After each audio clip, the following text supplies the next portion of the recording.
שלום וברוכים הבאים לפרק נוסף של סיפור 555 בשרשרת הסופרים בערוץ הפודקאסטים הקהילתי סיפור 555.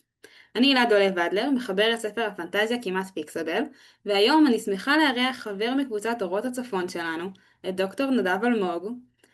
דוקטור נדב אלמוג הוא חוקר, עורך ומתרגם המתמחה בפנטזיה, מדע וספרות ילדים. לצד עבודתו כמרצה באוניברסיטת חיפה וכדוקטור לספרות אנגלית, הוא יוצא למסעות מחקר בעקבות מיתולוגיה, פולקלור וספרות ספקולטיבית. כיום הוא מנהל את דוקטור פנטזיה, ומלווה יוצרות ויוצרים במסעות ליצירה ולגילוי העולמות הספרותיים שלהם ולהוצאותם לאוויר העולם. וואו, כמה טייטלים! מה שלומך, נדב? בסדר גמור, מה שלומך הילה? כיף לארח אותך פה, כבוד גדול. כיף להתארח.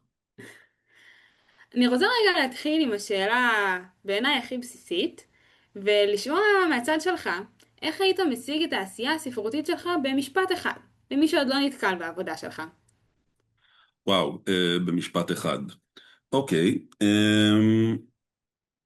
כעיקרון אני רואה בעצמי שילוב בין אה, גיק, החובב הכי הכי גדול שאפשר, כלומר אני מגיע גם מהצד החובב וצרכן של ספרות פנטזיה, מדע בדיוני, אימה וכל הדברים האלה, ומצד שני אני מביא איתי גם את הצד המקצועי כעורך ספרותי, כמפיק של ספרים שבעצם מתמחה בספרות ז'אנרית.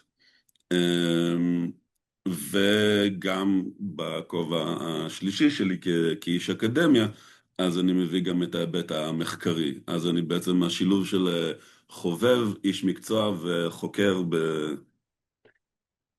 שילוב מנצח. במקום אחד, כן. ממש, וואו.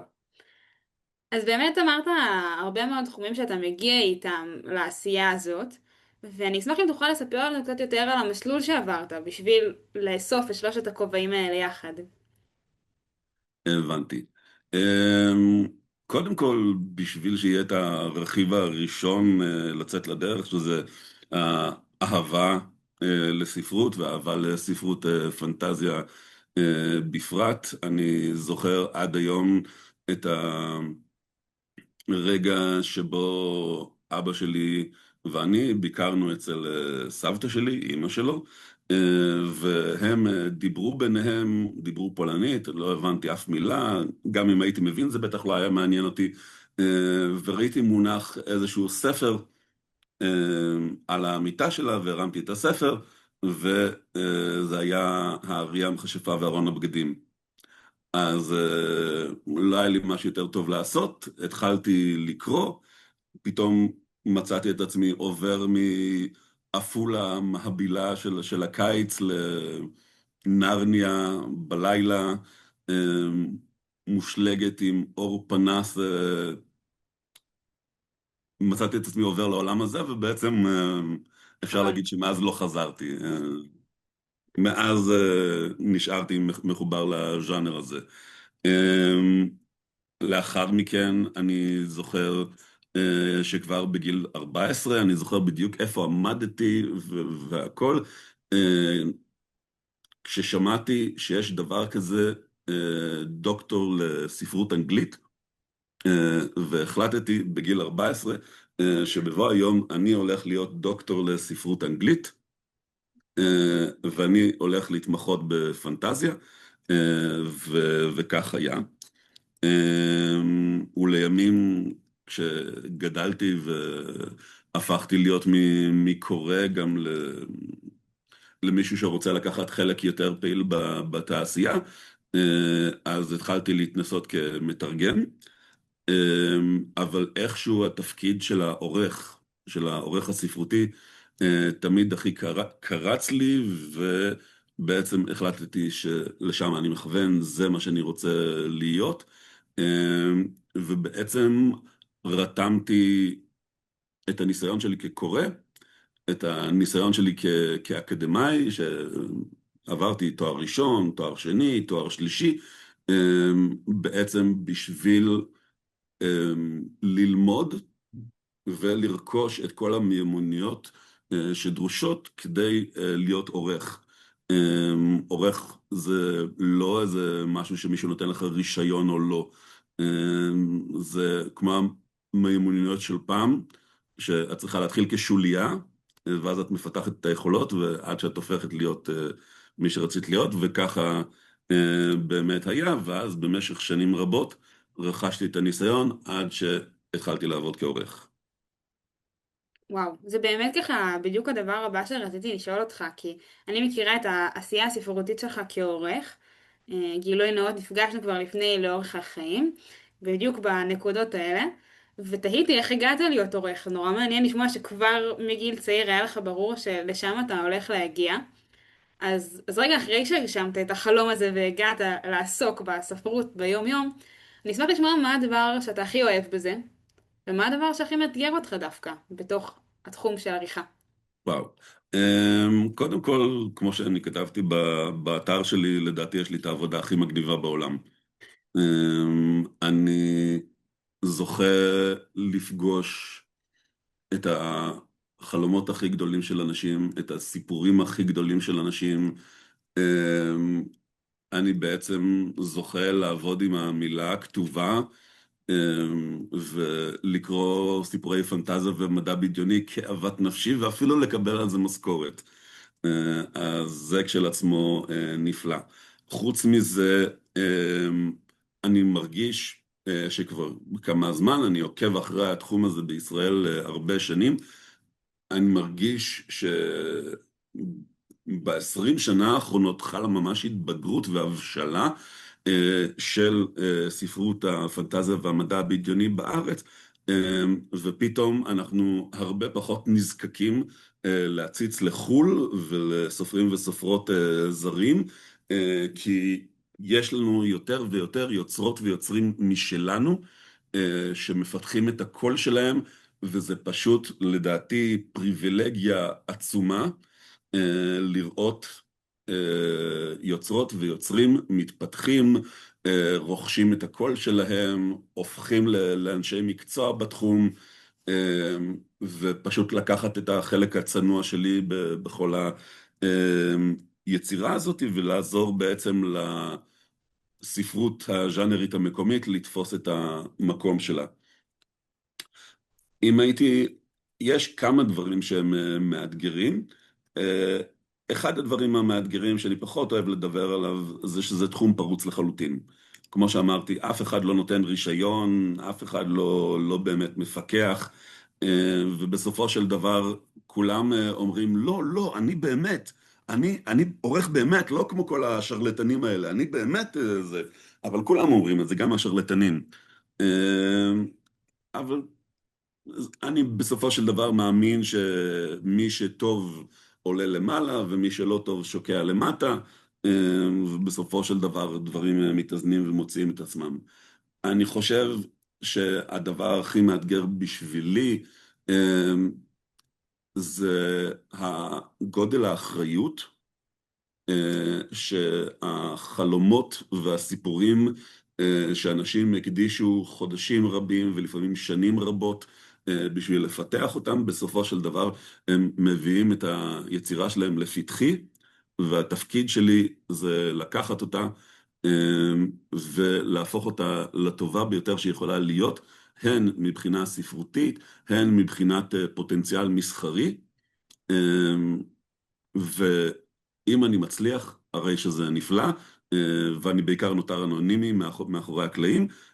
אם אני לא מצליח, אז זה אומר שפשוט חלום של מישהו של שנים פשוט ירד לטמיון, וזה כובד ממש, אחריות מאוד גדול, זה נשמע.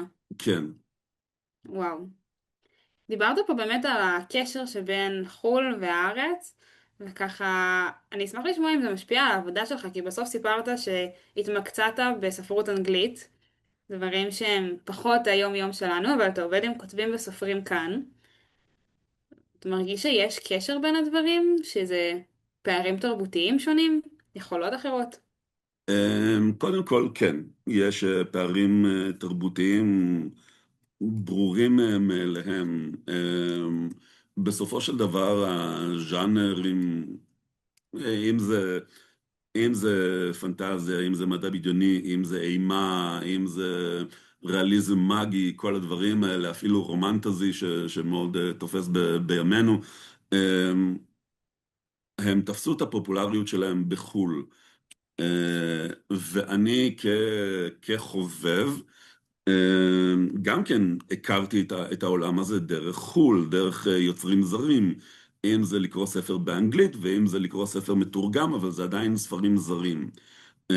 העניין הוא שהמשחק הספרותי הזה בסופו של דבר לא בנוי עבור היוצרים הישראלים. החוקים של המשחק הם כאלה שמותירים יוצרות ויוצרים מקומיים תמיד במקום של רוצים להשתלב ולא יכולים להשתלב. חלק מחוקי המשחק הם שאנחנו לא יכולים להצליח כי המשחק לא שייך לנו.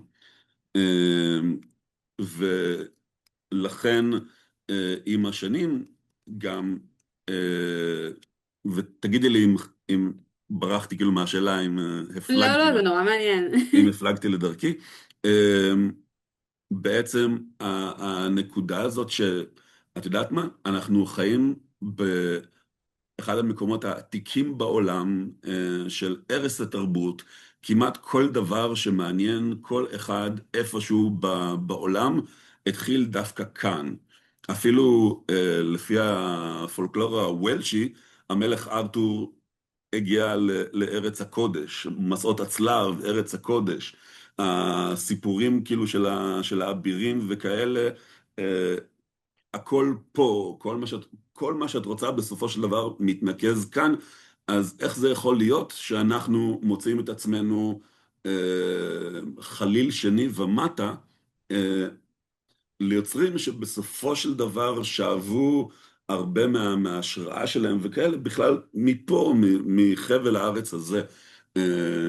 לכן, מצד אחד, ההכשרה שלי בספרות אנגלית אומרת שבאמת אני מכיר את החומרים הספרותיים מרמת הברית החדשה והספרות הנוצרית ההתחלתית ועד ימינו אנו, אז אני מכיר את הספרות המודרנית וגם את ההשפעות עליה,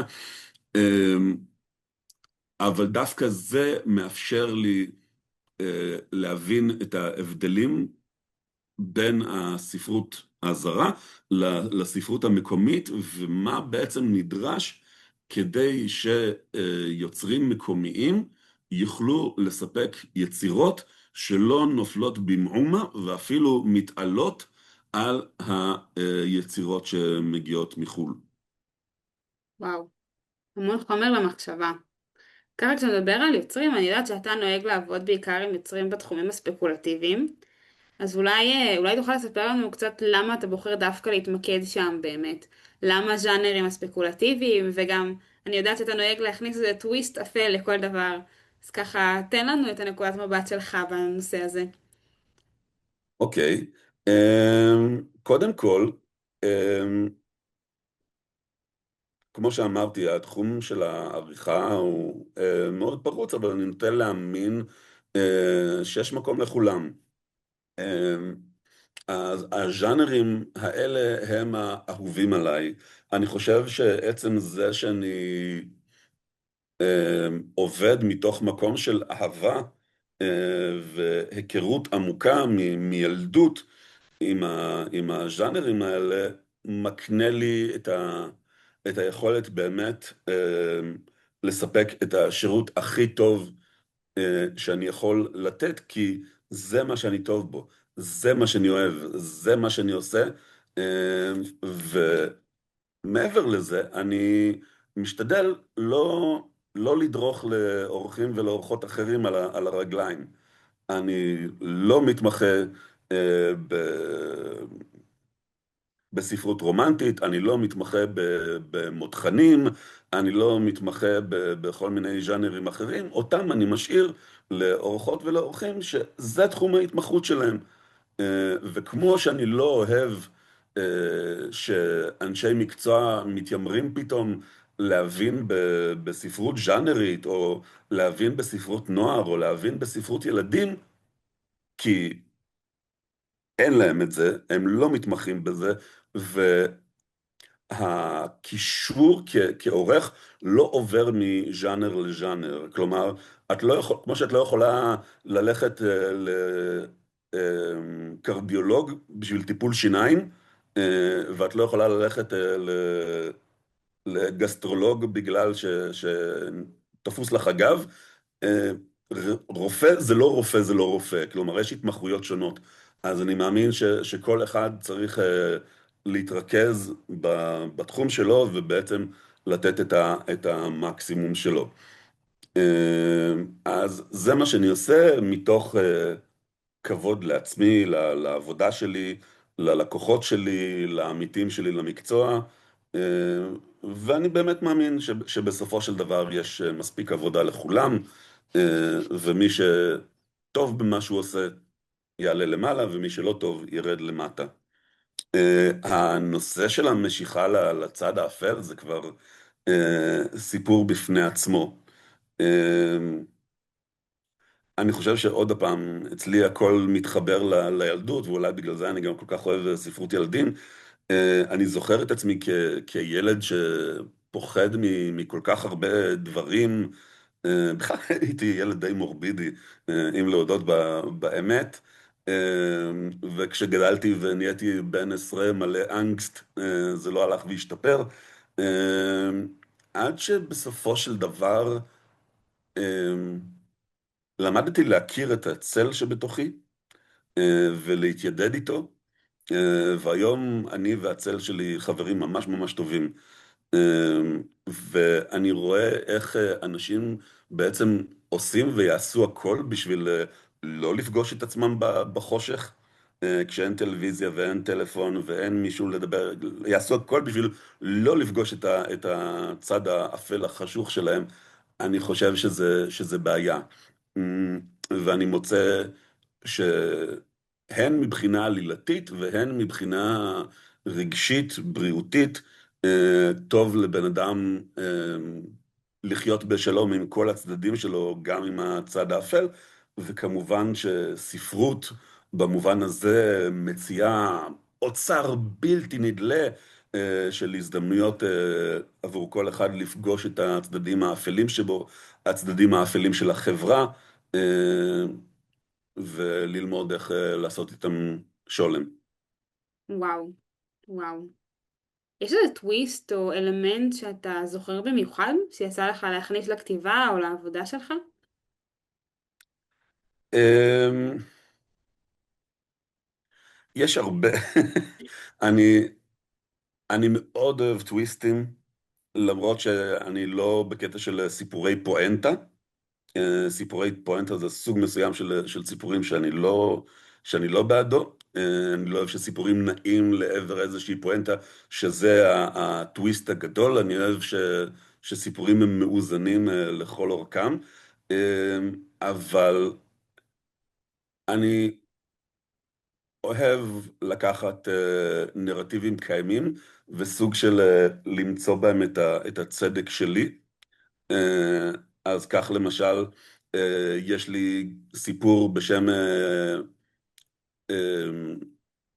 כנפיים, שבו איקרוס הוא דווקא החכם והשקול, וזה שמעז, ודדלוס הוא הפחדן, שמכיוון שהוא לא מעז לטפס מספיק בשמיים, אז הוא נופל, כי הוא אף פעם לא מגיע למצב של דאייה, הוא כל הזמן חייב לנופף בכנפיים.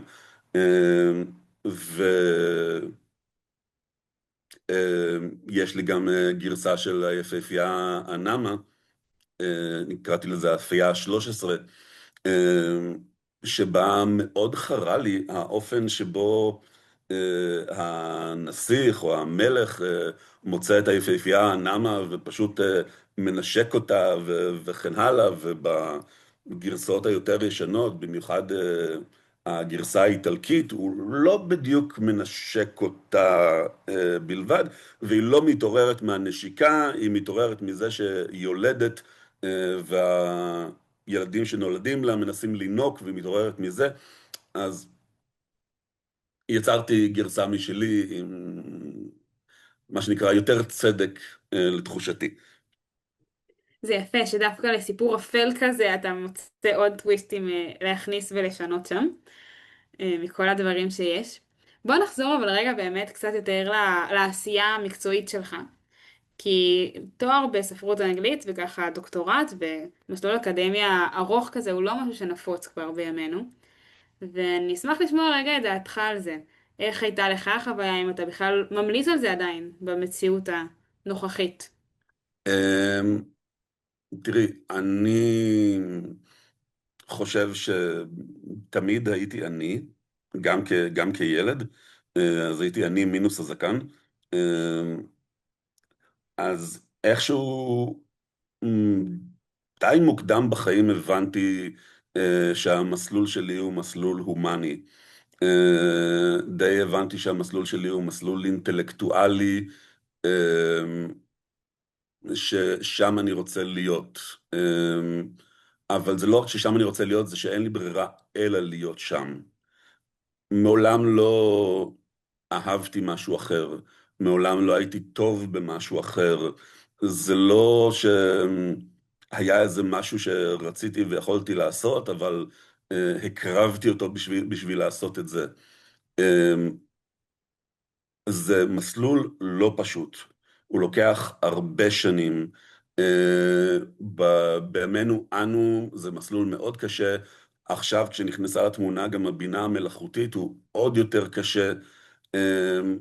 בזמנו הייתי אומר לאנשים, אם יש לכם בחירה אחרת, אם יש משהו אחר שאתם יכולים או רוצים להיות, לכו תהיו זה. אל תצטרפו לפה, כי זה חיים לא פשוטים. אז אם אתם יכולים לבחור חיים אחרים, תבחרו חיים אחרים.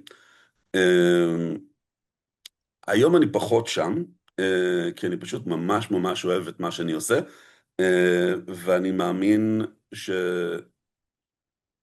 שזאת חובתנו לשמור את הנר של התרבות והיצירה והחשיבה האנושית העצמאית, ואני חושב שאנחנו צריכים את הנר הזה לא פחות, אלא יותר מתמיד, דווקא כשאנחנו חיים בעידן פלורסנטי. אז אני מוצא ערך רב דווקא בלהזמין אנשים לקחת חלק בספירה היצירתית ולעשות דברים כמו פעם ולעשות את העבודה הנדרשת ולהמשיך לחשוב לבד, לחשוב בצורה עצמאית ולעשות את הדרך הקשה שבעצם מעניקה לכל הדברים האלה משמעות. אני חושב שזה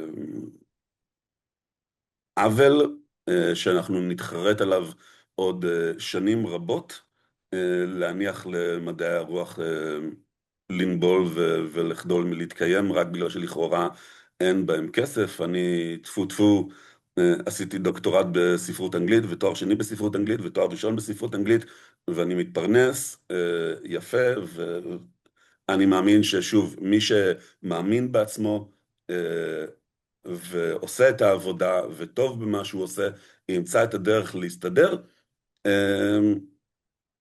אפילו יותר ממישהו שהלך לכאורה על משהו ריאלי, אבל הוא לא באמת טוב במה שהוא עושה ולא באמת אוהב את מה שהוא עושה. אז זה המקום שממנו אני בא, ואני לא זוכר מי אמר את האמירה הזאת, אבל יש את האמירה הזאת שבשביל ליצור בורות או להרוס תרבות, את לא צריכה לשרוף ספרים, את רק צריכה לגרום לאנשים להפסיק לרצות לקרוא אותם. אז אני חושב שעושים לנו פה איזשהו טריק, ויפה לתפוס אותו שעה קודם. וואו, המון מחשבות אתה מעורר. חד משמעית. אני אשמח רגע באמת אם תספר קצת יותר על הדוקטורט שלך, כי דיברת על זה שכל המסלול בעצם היה תארים בספרות אנגלית, והבנתי שבדוקטורט התמקדת באופן ספציפי באלמנטים אפלים בספרות פנטזיה לילדים, שזה איזשהו אוקסימורון מבחינתי. אז אני אשמח לשמוע מה עשית שם בכלל, ואיך הגעת לחשוב על זה. אמ, זה משונה כי יצא לי באמת במקרה קצת משחק מילים. אחד מהקונספטים שתמיד ריתקו אותי זה הקונספט של הבית. השאיפה הביתה, שכל אחד מאיתנו רוצה הביתה, לא לבניין, למבנה עם הקירות, אלא כולנו רוצים להגיע למצב שבו אנחנו מרגישים בבית. והרבה פעמים הקונספט הזה של הבית מזוהה דווקא עם הילדות, כי בעצם ההזדמנות האחרונה עבור רובנו להרגיש באמת בבית, זה כשאנחנו בבית ההורים שלנו, והם שומרים עלינו ושומרים על המציאות שלנו יחסית מובנת וקוהרנטית, ואנחנו לא צריכים להתמודד עם כל חוליי העולם וכן הלאה. ולא לחינם יש רומנטיזציה של הילדות, ולכן עבור הרבה אנשים בעצם הבית הוא הילדות, וזה מה שהביא אותי לספרות ילדים. ובאנגלית יש מונח שנקרא Uncanny, שזה מין סוג מאוד מסוים של אימה מעודנת, שזה לא זומבים וערפדים שקופצים עלייך וכזה, זה משהו הרבה יותר מעודן. זה נגיד כשאת מסתכלת במראה ומצחצחת שיניים, ופתאום את רואה שהבבואה שלך מסתכלת לך בעיניים ולא מצחצחת שיניים יחד איתך. אוקיי? זה מסוג הדברים שעושים לך צמרמורת. שגורמים לך להרגיש לא בבית. זה לא המפלצת הרחוקה והזה, אלא זה משהו הרבה יותר מעודן והרבה יותר קרוב, והרבה יותר מטריד דווקא מכיוון שהוא בא מתוך הבית ולא מבחוץ. אז האנקרני, המילה לזה בגרמנית, שבעצם מי שהביא את המונח הזה לפופולריות היה פרויד, זה אונהיימליך, או דאס אונהיימליכה, שזה און זה לא, היימליך זה ביתי, זה הלא ביתי, העל ביתי. ואז בעצם הקונספט של הבית מצד אחד, והקונספט של העל ביתי מצד שני, פשוט חברו להם ביחד וגרמו לי לראות ספרות פנטזיה לילדים מראשית המאה ה-20, מ-1900 ועד ראשית המאה ה-21 באור שונה לחלוטין, כשבעצם המקור של האופל הוא לא מהלא נודע, הוא מהנודע. הוא לא מפחיד כי הוא רחוק, הוא מפחיד כי הוא קרוב. וזה בעצם מה שליווה אותי, וזה מה שהראיתי בספרות פנטזיה לילדים לכל אורך המאה ה-20. באמת עשית לי צמרמורת. וואו. רגע לפני שנסיים, אז אני אשמח לשמוע אם יש לך איזשהו טיפ או משהו שחשוב בעיניך לספר לכל מי שנמשך גם לתחומים האלה וחושב על מסלול דומה. אני חושב שמה שחשוב זה להבין שאין מנוס מעבודה. מי שלא רוצה לעבוד קשה, שבאמת לא ייכנס לזה. כי להיכנס לתחום הזה ואז לחפש קיצורי דרך עם בינה מלאכותית או בדרכים אחרות, זה לא זה. מבחינה של כתיבה, יש הרבה אנשים שרוצים להיות סופרים אבל לא רוצים לכתוב. ומבחינה של עריכה, יש הרבה אנשים שרוצים להיות עורכים, אבל לא רוצים לעבור באמת את כל המסלול המפרך שנדרש בשביל לרכוש את הידע ואת הכישורים הדרושים, בשביל להגיע למצב שהם עורכים. אני, למשל, עבדתי הרבה זמן וערכתי בחינם לפני שהרגשתי שיש לי את הביטחון ואת הכלים הדרושים על מנת באמת לעבוד בעריכה ולגבות על זה כסף. אז אני חושב, התחומים האלה זה לא הייטק, זה לא AI, אין פה מיליונים, אין פה מיליארדים. אם באים לעסוק בתחומים האלה של הכתיבה, יצירה, עריכה וכן הלאה, אז לעשות את זה באהבה, או סליחה על הקיצ'יות, או לא לעשות את זה בכלל. וואו, היה ממש מעניין. תודה רבה לך. הגענו לסוף הפרק. אני רוצה להודות לך שהתארחת אצלנו, ולהודות באמת תודה גדולה על סיפור 555, על הפלטפורמה הזאת ועל השרשרת סופרים הזאת. ותודה רבה לכם הצופים שצפיתם, ונתראה בפרק הבא. תודה שהזמנת, להתראות.